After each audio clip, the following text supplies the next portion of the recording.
రాజకీయ నాయకుడికి కింది స్థాయి వ్యక్తి అంటే కులం తక్కువ వ్యక్తి అనుకుందాం. తక్కువ కులంలో పుట్టి ఇప్పటికీ కూడా అస్పృశ్యతను అంటరానితనాన్ని వెంటాడుతున్నటువంటి ఒక వ్యక్తి ఏదైనా తిరుగుబాటు చేసిండు అనుకోండి, ఇప్పుడు రాజ్యాంగం ప్రకారం ఏం చేయాలి?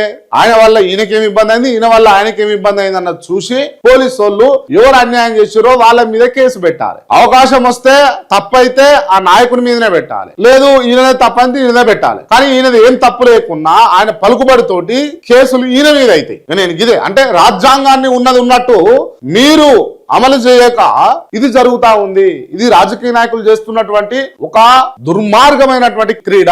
అది వీళ్ళ వాళ్ళ ఇంకెవరు అని అన్నది కాదు. అందరూ ఎవరి చేతిలో అధికారం ఉంటే, ఎవరి చేతిలో పగ్గాలు ఉంటే, ఎవరి చేతిలో పలుకుబడి ఉంటే వాళ్ళదే రాజ్యాంగం మారిపోయింది. రాజ్యాంగము వాళ్ళ మాట అయినట్టు అయిపోయింది. ఇది మారాలి. ఇది మారితే ఏమైతుంది అని అంటే చెప్పులు కుట్టేటటువంటి జాతిలో పుట్టినటువంటి మాదిగలు ఎదుగుతారు, ఎమ్మెల్యేలు అవుతారు, ఎంపీలు అవుతారు, మంత్రులు అవుతారు, ముఖ్యమంత్రులు కూడా అవుతారు. ఆకాశంలో ఉన్నటువంటి తాటి చెట్టును ఎక్కేటటువంటి గౌడన్నల జాతి ఎదుగుతుంది.